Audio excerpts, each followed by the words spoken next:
Hello అందరికి. అందరూ వినాయక చవితి ఎలా చేసుకున్నారు? నేనైతే చాలా బాగా చేసుకున్నాను. సో మార్నింగే లేచి ఇలా గడపలకి ఇంకా పీటలకి బొట్టులు పెట్టేసుకుంటున్నాను. అండ్ ప్రసాదాలు కూడా స్టార్ట్ చేసేసాను. పెళ్ళాక ఇదే నా ఫస్ట్ వినాయక చవితి అనమాట.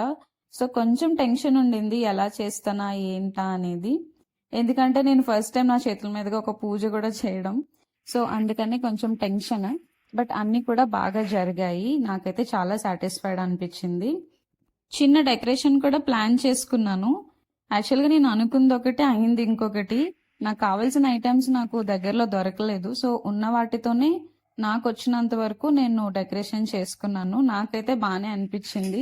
పెద్దగా ఎక్స్పీరియన్స్ లేదు, బట్ ఏదో ట్రై చేశాను. అండ్ ఈవెన్ వినాయకుడిని కూడా నేనే నా చేతులతో తయారు చేశాను. నాకైతే ఆ విషయంలో చాలా అంటే చాలా సాటిస్ఫాక్షన్ వచ్చింది. నేను తయారు చేసిన వినాయకుడికి నేను పూజ చేస్తుంటే. అండ్ ఈ ఫెస్టివల్ నాకు కొంచెం special festival and one of my favourite festival అనమాట. యూట్యూబ్ కూడా నేను లాస్ట్ ఇయర్ ఇదే వినాయక చవితి రోజు స్టార్ట్ చేశాను. అయినా నేను అంత కన్సిస్టెంట్ గా లేను. కొంచెం నా వర్క్ వల్ల అండ్ రీసెంట్ గా నాకు మ్యారేజ్ కూడా అయింది. సో దాని వల్ల టైం మేనేజ్మెంట్ లేక నేను కన్సిస్టెంట్ గా లేను. బట్ ఇప్పటి నుంచి నేను కంటిన్యూస్ గా వీడియోస్ పోస్ట్ చేద్దాం అనుకుంటున్నాను. అలానే మంచి మంచి వీడియోస్ పోస్ట్ చేస్తాను. అండ్ వన్స్ అగైన్ అందరికీ హ్యాపీ వినాయక చవితి. మీరు దేవుని కోరుకున్నవన్నీ దేవుడు నెరవేర్చాలని నేను కూడా కోరుకుంటున్నాను. అండ్ మీ ఇంట్లో పూజ ఎలా చేసుకున్నారో నాకు కమెంట్స్లో చెప్పేయండి.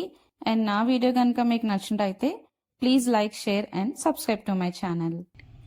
అందరికీ వినాయక చవితి శుభాకాంక్షలు.